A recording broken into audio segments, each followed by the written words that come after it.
C'est pour tout le monde. C'est personnel, professionnel, artistique. Donc tout le monde est le bienvenu. À partir du moment où on a envie de se découvrir autre que ce qu'on est dans la vie de tous les jours. Je suis née clown, en fait, même, je dirais. En fait, je suis née clown. Dès l'âge de 3 ans, je suis montée sur les planches. Et puis, j'avais cette envie de changer de costume, de rentrer dans des rôles. Et j'avais la chance d'avoir une maman qui nous faisait des costumes. Et donc, j'ai été costumée en Calimero, en clown, Charlie Chaplin. Et bon, moi, c'est mon héros, Charlie Chaplin. Hein. Pour moi, la découverte du clown a été aussi par ce biais de Charlie Chaplin, de Laurel et Hardy. Puis j'ai choisi de faire le clown plutôt que de faire du clown pour justement alléger ce que je pouvais vivre en tant qu'enfant, en tant qu'adolescente et puis plus tard en tant qu'adulte. Et puis ensuite, j'ai accompagné des gens, mais plutôt en tant qu'éducatrice. Et là, j'ai rencontré l'art du clown en faisant un stage. Et là, je me suis dit, oula, là, c'est super.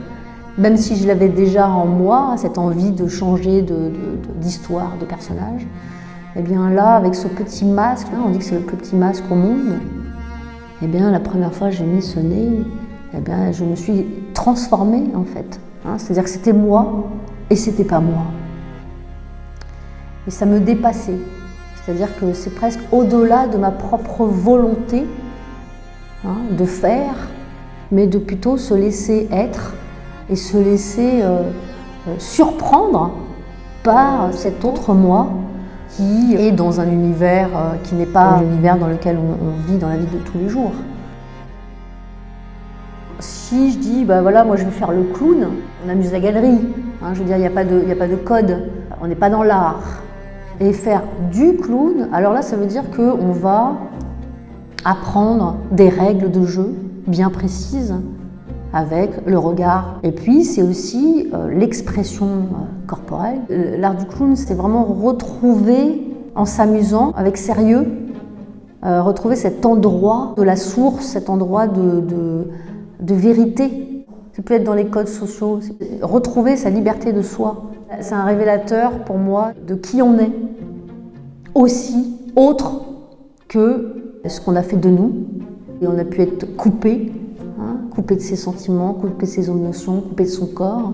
Et donc à nouveau, c'est se réapproprier qui on est. Je fais travailler beaucoup le temps. Voilà, les tempos, les rythmes qui sont différents. Suspens, lent et rapide. Et on va le retrouver dans le jeu, dans la musique, on le retrouve un petit peu dans tout, de toute façon. Apprendre des règles de jeu bien précises avec le regard, qui a le regard partenaire, regard public, on travaille beaucoup avec le corps. Et à nouveau, on rentre, on est dedans, on est avec son corps. Souvent dans la vie, on nous demande de répondre du tac au tac, et là, ça va être, on prend le temps. Qu'est-ce que le corps me donne envie de faire aussi? Et puis, bien sûr, il y a le maquillage, des temps d'improvisation, en solo, en duo, en trio. En même temps, de l'expression corporelle. La principale règle, c'est ça, en fait. Je fais des stages en week-end, principalement en tout cas sur 2 jours, aussi en résidence, sur 5 jours. Et puis j'accompagne les personnes qui ont envie d'aller encore plus loin, et donc il y a un accompagnement individuel, privé.